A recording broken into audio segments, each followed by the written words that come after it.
Ambohimamory leo fahatapahan-jiro nitroatra ireo mponina. Ho fiomanana ny voka-dratsy ny ady eo amin'ny Rosia sy Ukraine tokony hifantoka amin'ny fampiroboroboana ny fambolena i Madagasikara. Mpiasa mipetraka amin'ny tranon'ny komina hiara-ny antso izay ataony ben'ny tanàna n'Antananarivo renivohitra. Zoma faefatry ny volana martsa taona 2022 manatitra ny arabatonkilasy tongivavy atonga soa atao anatin'ny fampalalam-baovao ny fahitalavitry ny NBS manasana mpanajana tonkilasy tongivavy anaraka ny vaovao hatramin'ny farany. Mitoy ny fitarianan'ireo mponina manoloana ny fahatapahan-jiro lavarendry eto Antananarivo sy ny manodidina ny tokona ary nitondra ny fitarianan'iray tamin'ity androany ity ireo mponina teny amin'ny fokontany Ambohimamory andranona ohatry mitatitra amintsika ny antsipiran'izay vaovao izay mialy rarinombana mano Randria Malala. Fidinana an-dalambe fitsovana kiruruk fanakana an-dalana ireo nona ny hono ireo mponina ao amin'ny fokontany Ambohimamory komuna andranona ohatry ny tsy fahafalipony izy ireo manoloana ny fahatapahan-jiro lavareny ny antoerana omaly alina. Adiny 12 farafahakeliny ny faharetan'ny fahatapahana isan'andro araka ny fitantaran'ireo mponina miaina ny zava-misy. Tsy misy hatreto ny vahaolana avy amin'ny orinasa Trirama na dia efa sesilany aza ny antso ataon'ireo olona manoloana ity fahatapahana ity. Ankoatra ny fahatsiantoka man'ireo mivelona amin'ny alalan'ny herinaratra miteraka tsy fandriam-pahalemana ary manome vahana ny asan-jolay ihany koa izay fahatapahan-jiro izay. Misy fotoana tapaka ny jiro manomboka amin'ny enina sasany raha pitsa amin'ny enina sasany vao miverina. Zay foana isan'andro dia misy party any mandeha nefa fanakaiky kely eto mandeha ary mandeha ato mandeha fa eto aminay eto manodididina eto tsy mandeha. Miantso ny olona satria ety misy mpanao volo misy mpivarotra amin'ny frizidera dia simba ny entana dia miantso ilay mpanao volo satria io mba fitadiavam-bolany dia tsy miditra mihitsy izany ny karama raha vao maty ny jiro amin'ilay manao volo dia mitaraina izy dia mbola tsy ohatrany hoe izay te hiverenana ilay jiro ny miverina. Ny fanapahan-kevitra teto vao tapaka ny jiro tao amin'ny fokotany dia tsika sifle zay manodidina ny tanàna dia halina zao zay tapaka ny jiro dia nanao rody be zay rehetrarehetra nitsoka sifle nanodidina teto vetivety kely dia miverina dia tapaka indray dia tsy miverina. Mba mangataka ny mpiasan'ny Jirama zay mba hijery anay na mba te charge telefona tsy misy chargena nijery tele manara-baovao tsisy afaka mijery. Misy faritra mirehatra misy faritra tsy mirehatra mampalahelo an'ilay izy nefa tsy fantatra hoe inona moa zany mahatonga Jirama manao an'izay zavatra izay. Fandriam-pahalema nefa irahana malala dia tokony mba angatana etaeta amin'ny Jirama zany hoe tokony mba jerevana tsara ilay izy hoe tokony mba asiany réglé zany hoe attendre raha tapana tsy dia problème asiana ora fa amin'ny alina parain'ny andro tsy mirehatra mihitsy ny jirona izay le mba hitarainanay amin'ilay Jirama mba jerevy ihany ilay izy fa azo atao an'izay fa ny sécurité amponina mampalahelo raha amin'ny alina tena maizina tanàna ray manontolo dia tapaka daholo dia raha misy fanafiana dia ahoana moa zany ny ainan'ilay vahoaka eto Ambohimamory. Mijaly be mihitsy izay amin'ilay jiro satria ariva tapaka foana nefa na ny olon-dratsy ara mamely tsisy iainana mihitsy ny ety Ambohimamory maharitra adiny 12 mihitsy ny tapaka dia avy eo verina tapaka indray sady efa nanomboka janvier ny tapaka ohatr'izay foana arakaraka matapaka an'ilay izy ny voamaika mitombo ihany ny fakotira fa tsy mba hoe miena zany mihitsy. Na dia efa mibaribary aza ny tsy fandraisana andraikitra ataon'ny orinasa Trirama sy ny fanjakana manoloana ity olana mampitaraina olona maro ity miandrandratra ny amahana ny olana izy ireo satria mandovola anisan'ny mampiodina io orinasa mpanjakana io. Telo taona izay tsy nitsahatra niakatra ny vidim-piainana teto Madagasikara. Miaritra ny mafy ny vahoaka malagasy nandritra izao fitondrana izao. Antsoina hevitra hatrany ny fitarianana atao ny mpitondra mbola variana amin'ny zavatra fa tsy misy fiantraikany amin'ny vilany isan-tokantrano. Nanao ny fanadihadiana avitra Sondrabe Mathieu Princy. Tsy misy izay tsy mikaikaiky amin'ny fiakaran'ny vidim-piainana intsony rehetra tao anatin'izay telo taona ny sesy izay. Ny fitondrana nampanantena ny hijery akaiky ny fiakaran'ny vidim-piainana toa mialangalana sy tsy manana vahaolana akory manoloana izao fijaliana mahazo ny vahoaka izao. Na eo aza ny fitarainana sy antsoavo ataon'ny malagasy mitaza-potsiny ataon'ny fitondram-panjakana misy. Ny minisitry ny varitra tsy manana vahaolana matipaika hatramin'izao. Mbola sahan'izy ireo hatrano no milaza fa voafeny fiakaran'ny vidim-piainana kanefa raha ny taona 2024 lasa teo izao dia tafiakatra hatramin'ny 7 isan-jato ny fiakaran'izany. Ny menaka, ny lafarinina, ny savony, ny vary, ny siramamy sy ireo kojakoja rehetra ilaina andavanandro tsy misy tsy miakabidy eny an-tsena.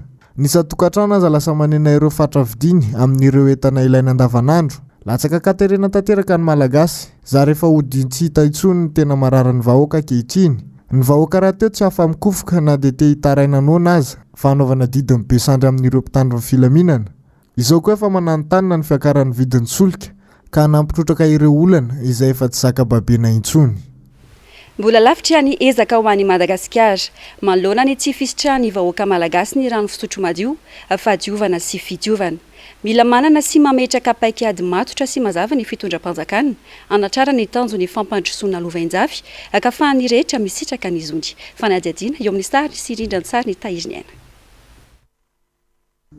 Malagasy 9 tapitrisa no tsy misitraka rano fisotro madio. Araka ny tatitra avy amin'ny fiarahamonim-pirenena miandraikitra ny rano tamin'ny taona 2024. 7 isanjato izany hoe efa ho atsasa-manila no tsy misitraka rano fisotro madio.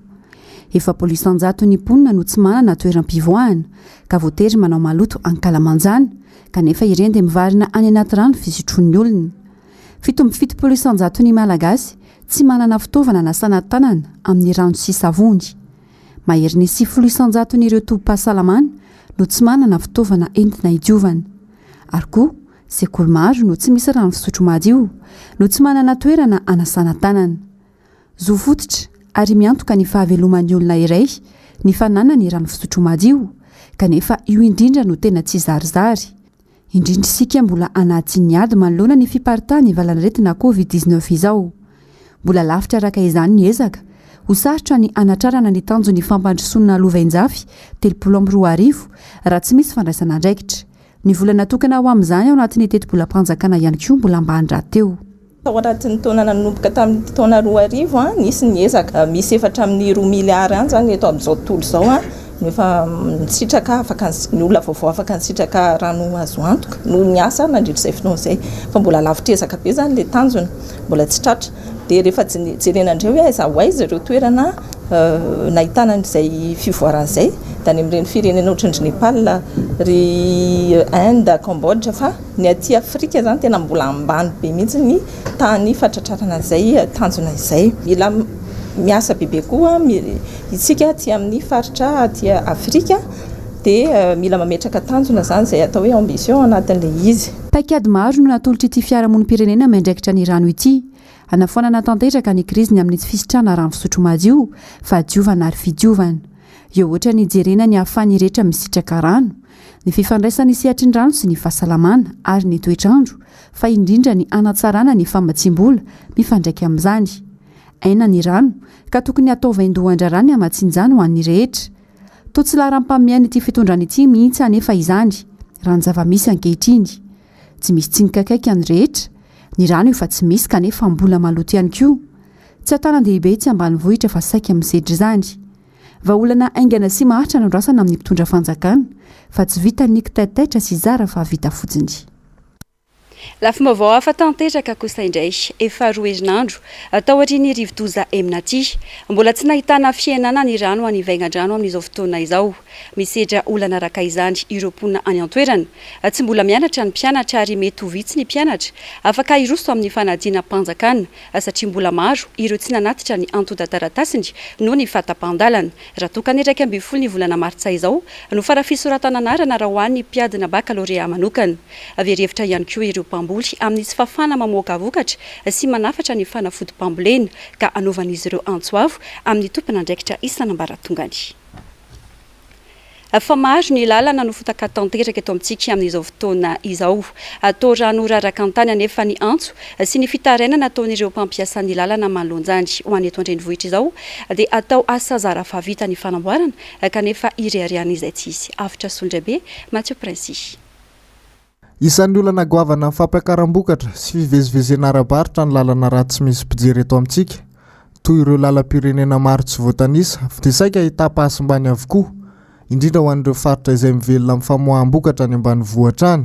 Eny, fa na dia eto an-drenivohitra koa aza dia ahitana izay lalana ratsy sy potika tanteraka izay ary tsy nahita-panamboarana tao anatin'ny fotoana maro.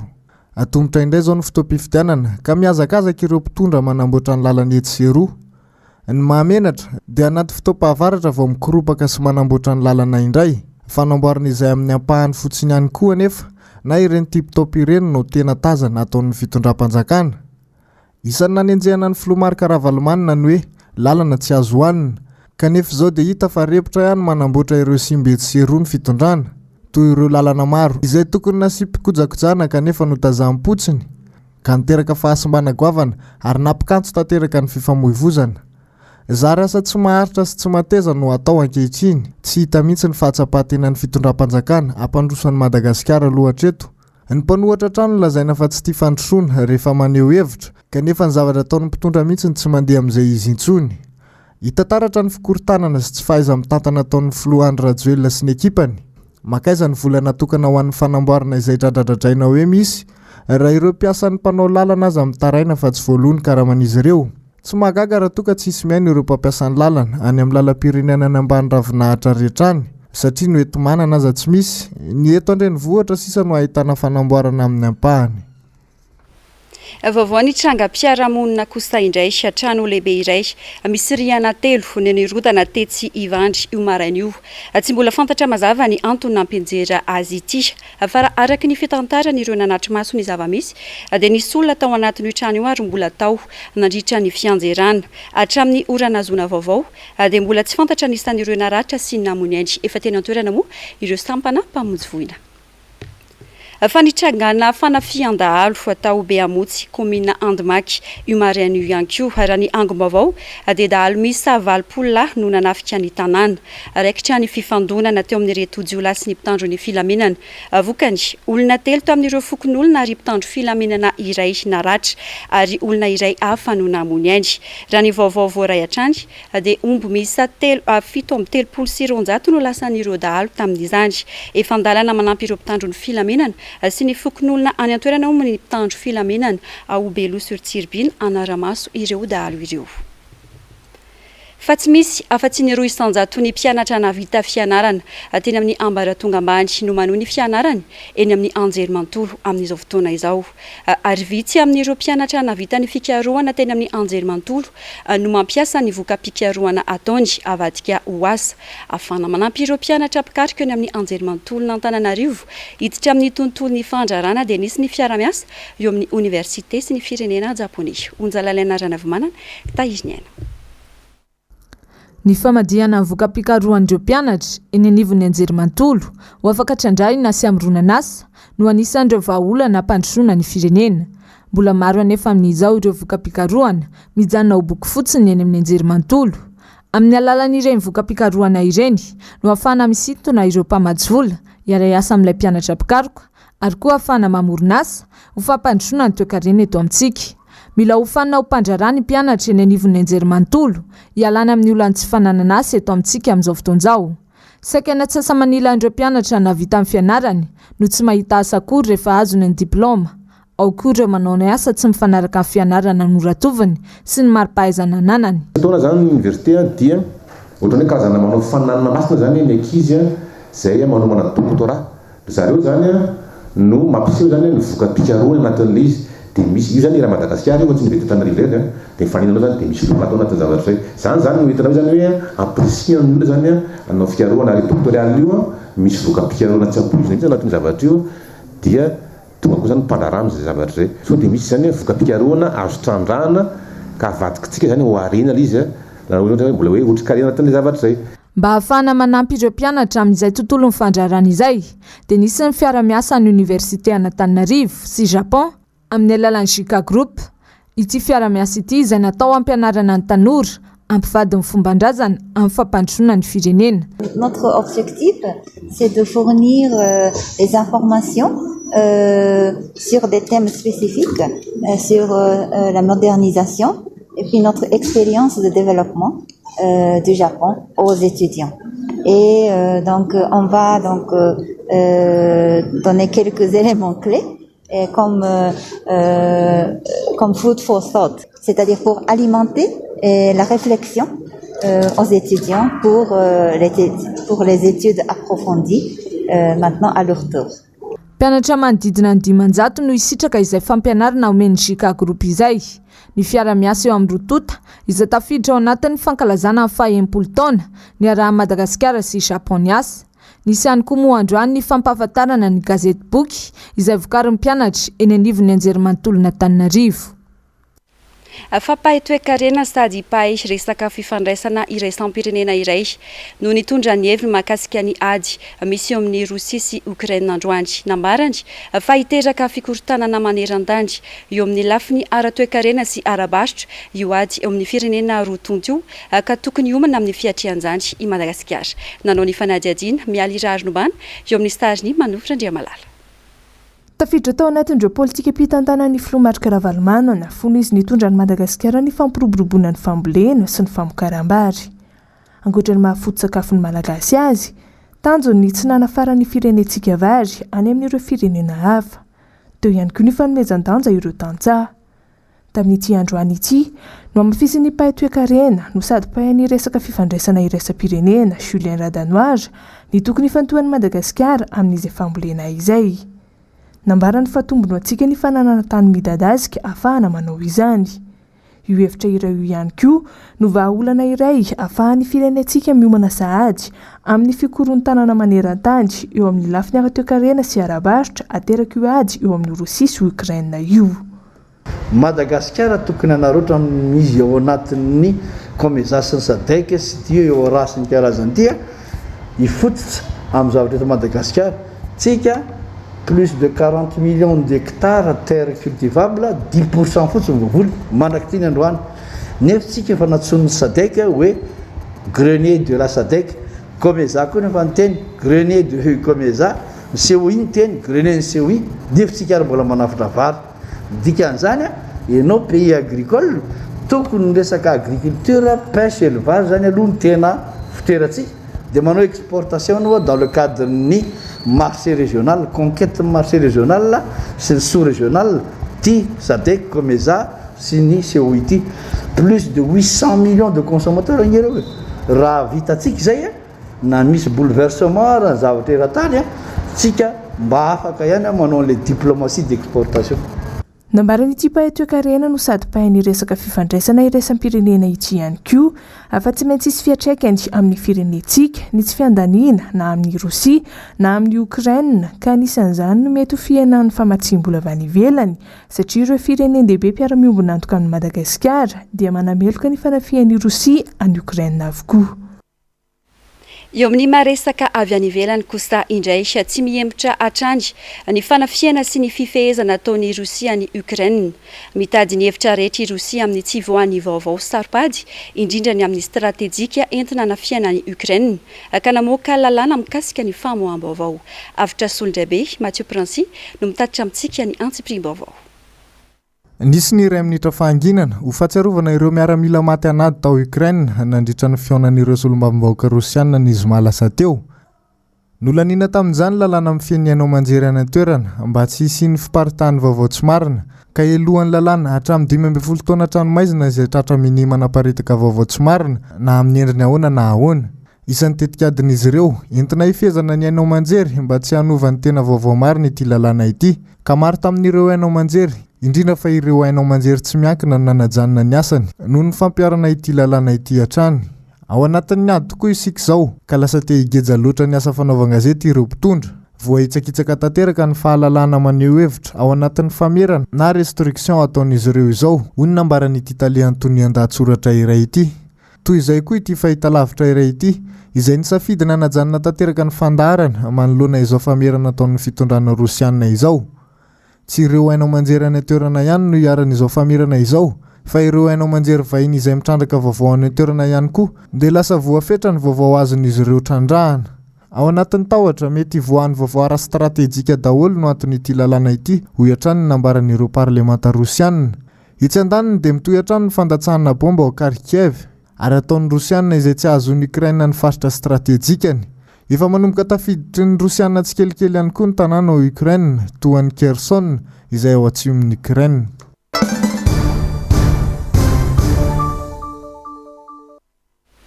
Antsodzay sy Ramatahora no ataony ben'ny tanàna na Antananarivo renivohitra amin'ireo mpiasan'ny komina 50 eo mipetraka amin'ny tranon'ny komina eny Ankady Fotsy, Avaradoa, Analamahitsy ary Besarety. Terena hiala amin'ny trano fotsiny ireo mpiasa ireo na dia efa misy azy ny fifanarahana amin'ny alalan'ny bail amfiteotika ahafahan'izy ireo mipetraka amin'ny trano. Onjalalaina Ranavomanana, Mathieu Princy. Mpiasan'ny komina Antananarivo renivohitra manodidina 50 eo izay mipetraka amin'ny tranon'ny komina amin'ny alalan'ny contrat de bail amfiteotika no hiarany Antsodzay ataony ben'ny tanàna amin'izao. Terena hiala amin'ny trano fonenany ireo mpiasa ireo kanefa raha ny voarakitra ao anatin'ny taratasy fanarahana amin'ilay contrat de bail amfiteotika dia ao anatin'ny 12 ka hatramin'ny 7 taona ireto mpiasa ireto no afaka mipetraka ao amin'ny trano. Izy ireo izay nanomboka tamin'ny taona 2014 no mipetraka tamin'izany trano izany. Eny Ankady Fotsy, Besarety, Analamahitsy ary Avaradoa no misy ireo tranon'ny komina hipetrahan'ny mpiasa. Antony analana ireo mpiasa amin'izay trano fonenany izay ny fanomezan'ny komina ny trano ho an'olon-kafa sy ny famarotana ny trano sasany. Velotaraina araka izany ireto mpiasa ireto satria dia izy ireo ihany no niantoka ny fanamboarana sy ny fikojakojana ny trano. Nandritra ny fotoana nipetrahany tao kanefa izao terena hiala izao fotsiny.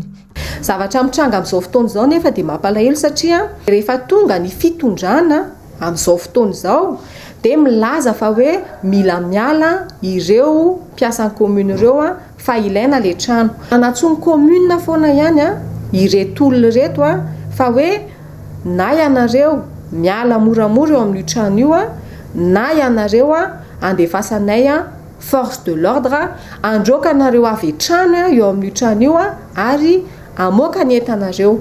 Tsy manaraka ny lalàna ny zavatra ataony ben'ny tanàna Antananarivo amin'izao raha nambarany mpisolo vava ireto mpiasa hiarany Antsodzay ireto. Misy amin'ireo mpiasa no tsy manana toeran-kale raha miala amin'izay trano fonenany izay.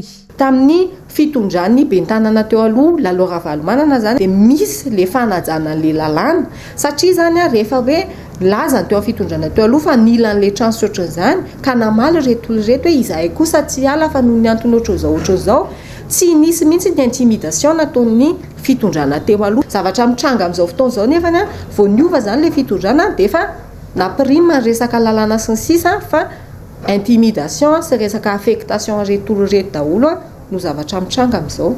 Ny sasany amin'ireo mpiasa 50 ireo no mbola perinasa amin'izao fotoana izao ary ny sasany efa lasa misotro ronono. Mpiasa navita be tao amin'ny komina ireto mpiasa ireto kanefa izao hiaran'ny Antsodzay sy Ramatahora izao. Ho an'ny Mahajanga kosa isika ato anatin'ity vaovao manaraka ity. Tapaka nandritra ny Latsabato nataon'ny mpanolotsain'ny komina renivohitra Mahajanga natao omaly famonjana ny asan'ireo délégation ao amin'ny komina. Nandritra izay fivoriana izay ihany koa dia nanao antso avy ireo mpiasan'ny komina ny amin'ny tokony hanomezana ny karaman'izy ireo. Samamontsy MBS Mahajanga. Mpanolotsaina 12 amin'ireo 9 eto Mahajanga no nanome fa miato ny asan'ny délégation manokana eto Mahajanga. 9 no isan'ny mpanolotsaina, 12 amin'ireny no nanaiky ary ny 3 no nanda ray kosa ny tsy sevitra. Tapitra hatreo zany aloha ny asan'ny délégation manokana ny Mahajanga raha eto Mahajanga sy eo anivon'ny mpanolotsaina an-tanàna no resahana fa anjaran'ny fanjakana no manendrolona vaovao ho apetraka ao anatin'izany commune urbaine ny Mahajanga voalohany izany. Nomaly tokoa mantsy no natao ny fivoriana tsara-potoana voalohany isan'anakana izany fanapakevitra zany. Loha hevitra roa samihafa no natao. Voalohany dia famalina n'ilay fanontaniana izay napetraka ny délégation manokana makasika an'ireo zavatra tsy nety sy zavatra tsy vita ary fanapakevitra tsy nampiarina teo anivon'ny tapaka ny mpanolotsaina. Ny faharoa dia makasika an'ilay tsena ny filao eo amin'ny pont fitume eto Mahajanga trano. Tapaka fa tsy tokony niasa intsony eo anivon'ny commune urbaine ny Mahajanga ny délégation manokana satria efa tapitra raha teo ny 27 andro no meny lalàna hitantana an'izany commune urbaine ny Mahajanga izany. Izay koa nefa ny anisany natonga ny mpanolotsaina nandray an'izany fanapakevitra izany. Fandraisana fanapakevitra moa ny filakevitra munisipaly dia hatreo amin'ny délibération izay niraisinay omaly amin'ny fampiantohana izay hitatsika ao amin'ny afisage efa afise omaly izy io ilay délibération izay niraisiny filakevitra maro anisa ao amin'ny fandraisana an'izay fampiantohana ny délégation manokana. Ny any amin'ny eo moa zany ny fahefana farany ho an'ny filakevitra munisipaly ho an'izay fampiatoana zay fa ny tompo-kevitra farany fandraisana décision dia ny ministère moa no mandray an'izay fanendrena olona izay tokony hosorony zareo délégation spéciale. mitodika eto manjanga avokoa ny senim-panarabavao rehetra n'izao fotoana izao taorina ny fanantonana ny asan'ny délégation manokana ny mahajangy iny hatreto ary dia miantso ny tompon'raiky matsakany mba le fanapa-kevitra aingana manoloana an'izay dia efa horovolana zao no tsy nendrika raha mampiasa ny commune. Mangataka aminanareo zahay izay hita mibaribary fasakana tsy hinananay mba aza atao soronare mpiasa eninjato latsaka kely amin'ity commune ity. Iarahantsika mahay raha niasa tato amin'ny commune izy fa feno taona dikan'izany 99% mpiasa rewa manambady mananjanaka tsarovinareo raha sorona taonareo amin'ny mpiasa eninjato latsaka io dia miafara any amin'olo 3,000 mahery miaraka mivady amanjanakany. Ankoatran'izay dia tsy manaiky ihany koa ny etonivon'ny Mahajanga ny zanaka Mahajanga mba ametraka tsara fa ny olona zanaka Mahajanga no tokony tarika ity tanàna ny Mahajanga ity fa tsy olona avy any ivelany. Tsy midigy zany izy ireo manapakapaky Mahajanga fa manana ny tantarany ny andohany Mahajanga ka tokony izay zanaka Mahajanga izay no hitantana an'izany kominina ambonivohitra Mahajanga izany. Ny resaka mikasika ny sosialy ny fiainam-pirenena ary ny mikasika ny fitonanam-pirenena no anisany noresana tao anaty ny fandarana miara-manonja androany.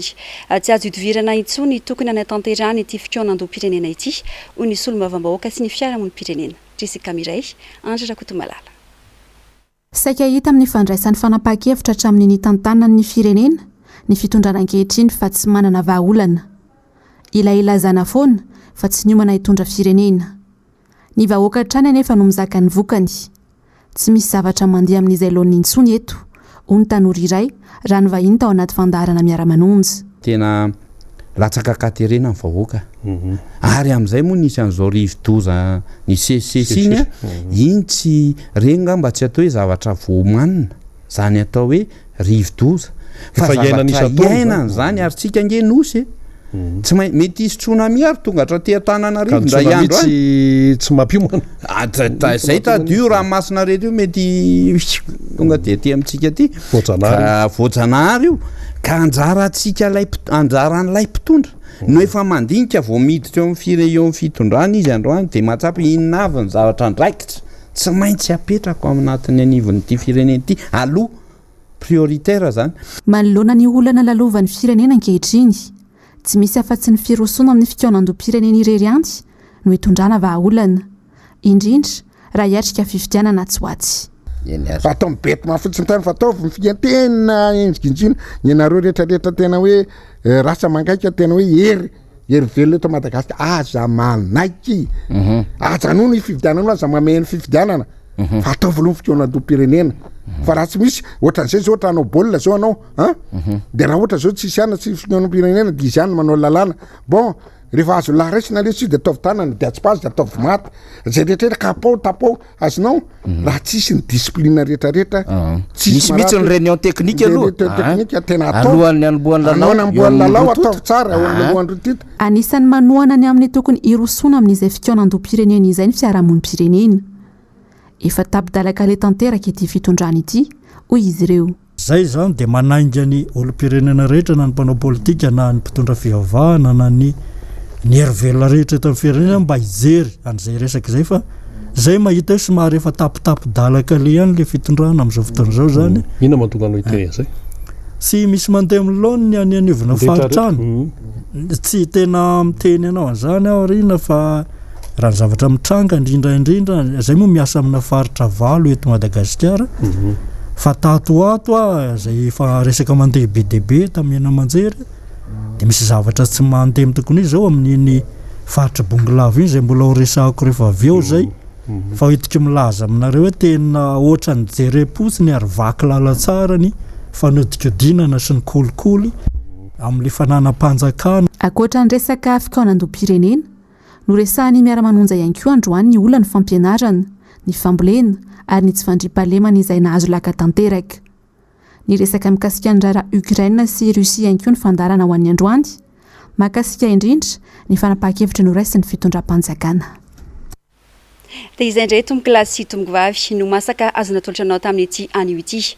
Mankasitraka fiainanao nanaraka ny vaovao hatramin'ny farany Global News toy ny mazatra no arahinao avy hatrany ao aoriana ny fampahalalam-baovao. Ao aorian'izay kosa ny andian-tantara mitohy gily épisode 15-16 ny horonan-tsary ho arahinao eto amin'ny fahitalavitry ny MBS anio alina dia ny mitondra ny lohateny hoe Aozof Diosy. Ny sampana fampahalalam-baovao kosa tombokilasy tombokivavy mamy fotoananao rahampitso ho amin'ny ora mazatra. Veloma tompoko.